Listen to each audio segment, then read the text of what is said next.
detoxification really does require specific nutrients and it requires energy.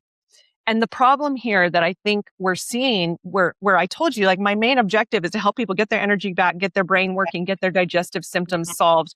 And a lot of this is created by toxins, right? So how are they affecting our health? Your body, have you heard this before, Emily? Your body whispers before it screams. Symptoms are only part of the story. I'm Dr. Drew Kidder. I'm Dr. Emily Hernandez. And on The Healing Terrain, we explore deeper systems influencing clinical outcomes, from toxic burden and microbial imbalance to the foundational factors that drive resilience and long-term health. Hi, everyone. I am Dr. Emily Hernandez, naturopathic doctor and clinical educator, director of healthcare practitioner education for Cellcore Biosciences. I am here on the Healing Terrain podcast with Laura Frontiero. Really excited to have her on. She is an expert in toxins and looking at the body holistically, really working on drainage detoxification. So I'm so excited to have her insight here. Laura, welcome. Tell us a little bit about you and your expertise. Hi, I'm so glad to be here. Thank you. So I'm a retired nurse practitioner. So I worked in Western medicine for 2 decades. I caught the functional medicine bug. And once I caught the bug, I couldn't get rid of it. There was no cure for that. Yeah, there's no going back. Right. So I transitioned out of Western medicine completely. And now what I do is I work with people around the world in virtually helping them get back their energy, fix their slow, sluggish brain, solve their digestive issues, and really feel like they did when they were younger. Again, I mean, that's really the name of the game. How do we get people feeling like they did when they were 20? That's incredible. And it's fun. I mean, I feel like all of my patients these days have those symptoms, those same symptoms you just mentioned, right? It's just so common. And so, that brings me to my first question is, we keep talking about toxins, these days. And is this just another health trend or is there really something to this? Is this something actually changed in our environment? It's crazy, right? Because we actually live in the cleanest looking world in history. When we think back to what it was hundreds of years ago, 1,000 years ago, we've come a long way with cleanliness, but we also live in the most chemically complex time in history. And I'll give you just a few stats. I promise I won't bore with a bunch of stats, but according to a 2020 global analysis, there's more than 350,000 chemicals and chemical mixtures registered for production and use around the world. And in the United States alone, which is where you and I are at, the EPA has a 2025 inventory list of more than 86,000 chemicals, with over 42,000 of them used actively in commerce. And this isn't slowing down. Yes. So a 2020 analysis, this is just 6 years ago, right? And these things need to be updated. But 6 years ago, an analysis found that 700 new chemicals are added to the U.S. inventory each year. So we are in a time of chemical production and chemical use. And here's what I'd say, Emily, it's not one toxin that's the problem, right? So everybody is worried about eating organic food because they don't want to have pesticides and herbicides in their food. And when we think about herbicides, we think about the most famous one, glyphosate, right? And yes, it wreaks havoc on the body and pokes holes in the gut and just destroys mitochondria. But really what we're dealing here with is 1,000 small exposures every day, right? So it's everywhere. It's in the air. It's in the water. It's in the food. It's cross-contaminated into organic crops. It's in the skincare products we use. It's in the cookware. It's in the packaging that our food is coming to us from the store in. It's literally a whole bunch of little exposures. If we were all to think of each of us wearing an invisible backpack, it's just getting heavier and heavier over time. We have an accumulation. So the problem isn't one exposure, it's an accumulative burden. Right. So I think the big important thing here for all of our listeners to remember is it's not one toxin that changes our health. It's thousands of small exposures that slowly fill us up until our body cannot keep up. So to answer the question, is it a health trend? it's hard not to think it's a health trend, because when you look on social media and everybody's got an Instagram or a TikTok or a Facebook account and you go on there, I mean, I don't know about you, but my feed is full of people talking about toxins, giving me strategies to reduce toxins, and telling me that I'm going to die because of toxins. Pretty much. It's overwhelming, isn't it? And it's like, I remember getting out of environmental medicine class in naturopathic school and being like, my gosh, I feel like I don't want to eat anything. I don't want to breathe. I don't want to wear anything. Like, you just want to live in a bubble. It's overwhelming. So I guess like the next question is, what do we do? What do we do if we know we are exposed to all these new toxins that are constantly coming out, plus all the other ones that have been in circulation? How does it, first, I would say, how is it really impacting and affecting our health? Okay. And, how do we kind of control that overwhelm? So it's affecting us for sure. And I think the first thing to remember, instead of getting into overwhelm, is to remember that your body is intelligent and your body is always trying to protect you. And there is a way out of this, right? That we are not doomed to die a toxic death because our bodies are ever evolving and intelligent and trying to protect us. Yeah. But detoxification really does require specific nutrients, and it requires energy. And the problem here that I think we're seeing, where I told you, like, my main objective is to help people get their energy back, get their brain working, get their digestive symptoms solved. And a lot of this is created by toxins, right? So how are they affecting our health? Your body, have you heard this before, Emily? Your body whispers before it screams. So the whisper is, my energy is low. I can't sleep very well anymore. I wake up in the middle of the night. I'm constipated. I've got bloat. My brain just doesn't work as quickly as it used to. I'm moody. I'm fine 1 minute. The next minute, I'm angry or I'm tearful. I've got, like, my skin feels like it's aging faster. My joints don't feel good. My skin looks older. So this is the whisper before the scream.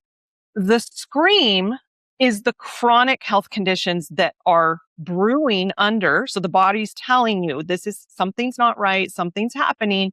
And the scream is the full-blown autoimmune disorder. The scream is the inflammatory bowel disorder, like Crohn's.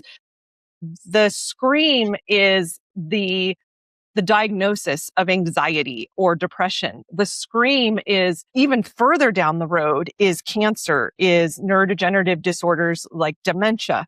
The scream is heart disease, right? So it builds. So those of you who are resonating with me right now that, I'm having a whisper, this is your call to action to do something about it. And so I touched for a second that detoxification requires energy and nutrients. And I think this is something that's really important for us to talk about, Emily, because when your body's toxic burden exceeds its capacity and those symptoms begin, you're going to be burning through nutrients. You're going to be burning through, you could be eating the healthiest diet in the world and getting, lots of protein. I mean, right now, everywhere you go, it's like, eat more protein, which is important for those amino acids. But guess what? When you're toxic, your body needs more amino acids. So you're trying to get in, it's like a full-time job to eat enough protein and to eat enough antioxidants and to eat enough diversity and to eat foods that our gut wants. But you need more because you're toxic and your body's trying to solve it. So you burn nutrients faster when you're toxic. And then when you're burning nutrients faster when you're toxic, those nutrients that help us feel energetic and feel good, they just aren't there anymore. So people assume that they're getting older when their body is actually just carrying a huge burden. Wow. Yeah, that's so insightful. And I love that description. It's like trying to fill up a car, but the fuel tank has a hole in it or something, right? Or like You're still burning the engine. So tell me then, as we're talking about toxins and how we're all exposed, why do some people seem to tolerate environmental exposures just fine, or maybe they're just have the whisper that they're not really listening to, but while others develop these like screaming kind of symptoms like the fatigue, the brain fog, the digestive issues, hormonal imbalances that you mentioned? Yeah, a good analogy here, a lot of people use it. I don't even know who first came up with this analogy, so I don't know who to give credit to, but it's the bucket analogy, right? That we're all carrying around a bucket. But all of our buckets are a little bit different. Like Emily, your bucket might be a different shape and a different size than my bucket. And what's really driving the shape and size of the bucket and how much toxic load it can hold is genetics, right? So genetics play a role, but also there's other things that play a role. It's your lifetime of, I would say, lifestyle habits and how you grew up and then what you did in your 20s and 30s and 40s. So think about, did I get adequate nutrition all along? Was I nourished as a child? Was I nourished in my 20s? I mean, I don't ever remember eating a single healthy thing when I was in college. I also don't remember drinking a glass of water. So, I mean, there were definitely, I saw this funny thing on Instagram once, like, I don't remember drinking a glass of water in college. I went to college in the early 90s. We didn't have water bottles. We didn't tote around water. We went to a drinking fountain on campus if we were thirsty. And it was very rare to buy water or to carry water. So it's hilarious. If you were in college in the early 90s, you get it, right? But so every one of us, our bucket looks a little different due to our lifestyle. Did we have gut health issues early on in childhood? I know I did. I had terrible allergies as a child. And now knowing what I know now, I had gut dysbiosis from a very early age. In fact, I have a crazy story. I even pulled a parasite out of my nose when I was like 12 years old. Oh my gosh, no Yeah, way. that's a whole crazy story, right? So allergies, right? Terrifying. I could blow my nose, but I didn't know it was a parasite at the time. So I could blow my nose like a champion when I was a kid because I had such bad allergies. You know, a lot of kids, they try to blow their nose and they just end up blowing through their mouth and it's kind of silly. Well, I could honk like full like hard blow because I was always full of snot and I was always trying to get it out, which I know now, total gut dysregulation, right? Gut dysbiosis. So here I am one day blowing my nose, and my mom yells from the other room, "Laura, stop!" Because it was just, and something was stuck in there, Emily. Something was stuck in my nose and in my sinuses, and I couldn't get it out. So I just kept. So I knew I had one more hard blow that I could give before I had to stop because my mom was mad. So I took a deep breath and I blew as hard as I could. And it dislodged. I felt it. It moved and it was hanging out of my nose. And I proceeded to pull a parasite that was this long out of my sinuses. And I thought, that's a really long booger. Yeah, right? Right. And okay, this was like 1984. We didn't have cell phones. I didn't take a picture of it. We didn't even have a Polaroid. We didn't have that kind of money to have I had no way. Like, I didn't even think to go grab a camera and take a picture. Long, ropey booger. Yes. And so then later when I learned about parasites and I studied them and I saw what sinus parasites look like, I was like, oh gosh, that's exactly what I pulled out of my nose when I was a kid. And it all, so anyways, why am I talking about parasites right now? Because parasites are toxin mops, toxin sponges. They hold toxins in our body. So people with toxic load also have parasites. But anyhow, the main question you asked was, why are some people fine while others react to everything? So two people can have the exact same exposure, but very different outcomes because their capacity is different. So the whole point of this is my capacity is very different than yours, Emily. I had major gut issues. I had parasites as a kid, major seasonal allergies. I had constipation. Like, I had some issues. So my capacity to tolerate toxins as an adult may be completely different to yours. And I don't know your history, but I'm just using you as an example. Yeah. But that's why you can have two people in the exact same family, even where one reacts to the scented candle or reacts to the new car smell or reacts to, you go to the department store and you walk through the perfume aisle and you're just overcome because the smell is making you sick.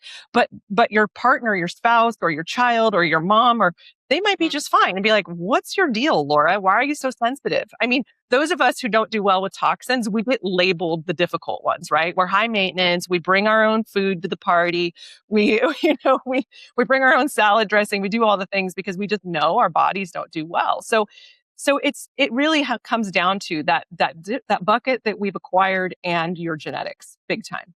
Yeah. And I get a lot of patients like that where, just like you said, they may have issues with, and myself included, like I hate the smell of any kind of additional fragrance. And my husband's always like, what's the big deal? I'm like, it gives me an instant headache. Like I can't. Yeah. And genetics, we didn't really touch on it, and I'm not a geneticist, but what I'm talking about with genetics is your detox pathways, your mitochondria health, your gut genetics, all of that plays a role in your ability to detox. So just a quick nod to that. I mean, there are some pretty significant factors when it comes to genetics. And I will say that I think sometimes people hear that and they're like, oh, well, genetics, like there's nothing I can do about it, right? Like I'm Yeah, stuck with there is. And although, yes, like you can't change your genes, there is that whole world of epigenetics, right? Which is about how genes turn on and turn off and how they are Right. expressed. So there's still a lot we can do, even if you maybe are like, crap, I'm that person that has, I can tell that genetic predisposition that reacts to everything. You're not totally doomed. It may be a little bit harder. You know, you may have to work a little bit harder to kind of get to the ability to clear things like we're talking about, but epigenetics, right? It's about feeding the body what it needs so that those genes can, you know, work as well as they can, or turn the ones off that are not, serving you in the right ways. So, so and you now know, I know my genetics. So now I pay attention to what I do and I work with them instead of against them. So I absolutely take measures to support myself. Yeah. Awesome. Yeah. I just always like to talk about epigenetics. Sometimes people are like, oh my gosh, I can't do anything. Okay, great. So that's super helpful to know. So some people are going to respond maybe more significantly because they have that lifestyle that they've kind of from early age on, where they've had exposure to water damaged buildings, or they've eaten a diet that wasn't as well as they need to be eating, or they have genetic predispositions. I mean, that's kind of why people respond differently. There's also a lot of misinformation, I feel like, around detox. So what is the biggest misconception that people have about detox, and what does it really take to support the body's natural detoxification processes? So most people think that detox means buying supplements or doing a juice cleanse, like that they're going to detox in a weekend or a week. And unfortunately, there's a lot of misinformation available on social media. Like, even I get people all the time that come into my community and be like, "Well, you're telling me something different than Chat GPT." Yes, I am. Yes, I am. Don't take your health advice from Chat GPT. I could go off on a tangent about who controls the flow of information into Chat GPT, and I will tell you, it's not the champions for functional medicine. It's the champions for Western medicine. So I'll just leave that there because we could go on a major tangent there. But please don't take your health advice from Chat GPT or from Google, because they're not on the same side as you. So we'll just leave that. But so people think that detox is like this really simple thing. And here's the good news. Your body already knows how to detox. You are actually wired to detox. Unfortunately, we are now living in a world and having lifestyle practices that are making it harder for our bodies to do what they already know how to do. So the real question here is not like, are people making mistakes when they try to detox, or the real answer here is whether your detox pathways are supported. That's what I want to say. So it's not how do I detox, it's are my detox pathways supported? Because once you support yourself and open the drainage pathways, then your body can start to release toxins. But I mentioned that some of the things we do in our lifestyle are preventing us from being able to detox. So one of the big ones is just sleep at this point, and circadian rhythms. So we all are in front of screens. Like you and I are recording in front of a screen right now. I've got a screen in the palm of my hand. I've got another screen to the right of me in my studio. We're in front of screens. And sometimes I'm in front of those screens until 10 o'clock at night, where I should be closing them down and stopping by 5 or 6 o'clock at night and getting out of the blue light when the sun starts to go down. So if we can reset our circadian rhythm, believe it or not, we can detox better. So if we're not sleeping and our circadian rhythm is messed up, we're not detoxing. So a lot of us are inside and we're not going outside. We're not moving our bodies. We're sitting still. We're in front of computers and screens. And so are our children. They're not outside playing. I mean, my parents used to kick us out and we'd go explore miles around our house in the woods that I lived in. I would never let my daughter do that in, 2005 when she was born. There was no way she was going to be within a few feet out of my sight because of the world that we live in now. So, we need to create bile flow in the body. We need to poop every day.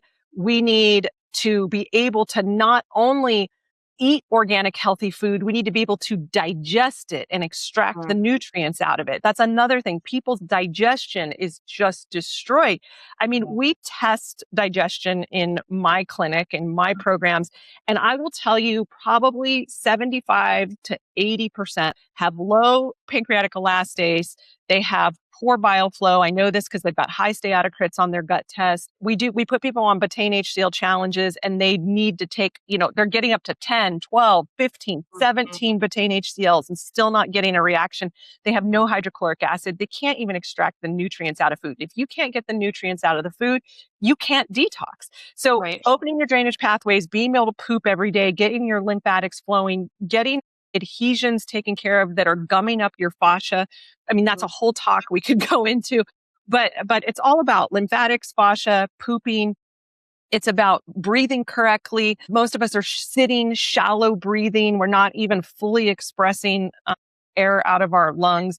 We have organ decline. Our kidneys are not functioning well. People, go look at your lab and see what your GFR was. See if your creatinine is probably normal, but your GFR might be low, which means you're not able to actually even get toxins fully out of the body. So these are all the things that are stopping people from being able, the big mistakes is just getting back to regular life. And I guess the final thing I would say is, when I say getting back to regular life, what I mean is how our ancestors lived, right? Like taking lessons from our ancestors who rose with the sun, went to bed with the sun, who moved their bodies constantly. They were constantly in motion. They ate real food from the earth with minimal processing.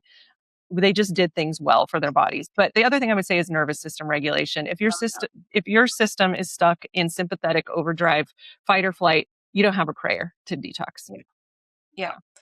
And you bring up some just like amazing points, right? It's like these basic necessities, but we're so far from it. Like, even as you're talking about it, I'm like, we are in the functional medicine world, but all I do all day is sit in front of a screen and sit.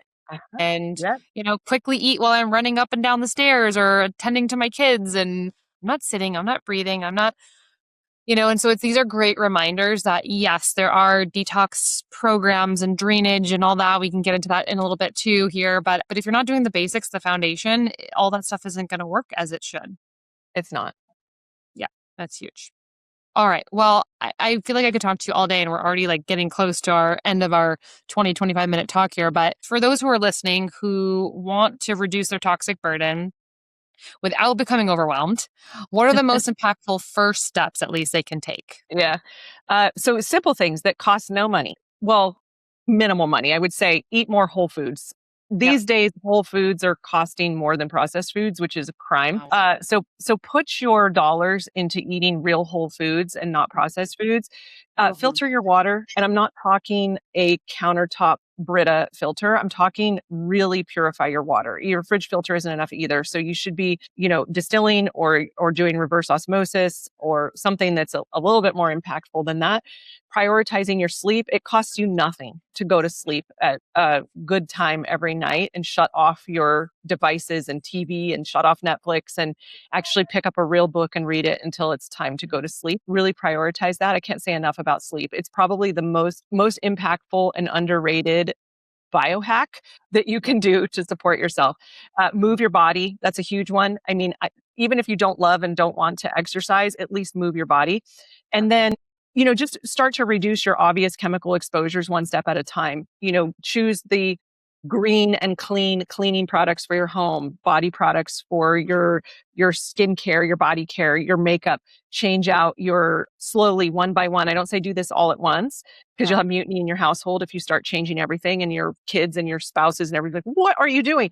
So one thing at a time. When something runs out, change it out and just focus on progress, not perfection. Nobody's perfect. You're never going to avoid the chemicals that are coming at you. All you can do is support your body. So the goal isn't to live in fear or to create a perfectly toxin-free life. I don't expect that for myself, and I would never expect that for any of my community. The goal is to build a body that's resilient enough to thrive in a world that we live in where chemicals are here to stay. Support the train, right? Support the train and do your best that you can to help remove those obstacles, and then let your body, do what it's innately meant to do. So those are some amazing tips. again, it's like I know this stuff, but hearing it, piece just kind of laid out like this, it's good reminders. I always tell patients too, like, instead of getting the receipts printed out, all those receipts have those plastic, coverings on them. Get them emailed to yourself or hit no on the gas, that you don't need a receipt if you don't need it. Just, yeah, all those little changes really go a long way. Because as you mentioned in the beginning, like this toxic burden is from these small continual exposures. So if we can make these small changes of avoidance, it's going to eventually, really help move things in the right direction. So, well, thank you so much for your time and your expertise. Really appreciate learning more about, what we're up against, but also how we can really help support our bodies so that it's, they're doing what they're meant to do. It's my pleasure, Emily. Thank you. Awesome. Well, thanks, everyone. We'll see you next time on the Healing Terrain podcast. Take care. Thanks for listening to The Healing Terrain. If this episode challenged the way you think about health and healing, please follow, share, and leave a review. It helps more practitioners and curious listeners discover the conversations shaping the future of foundational medicine.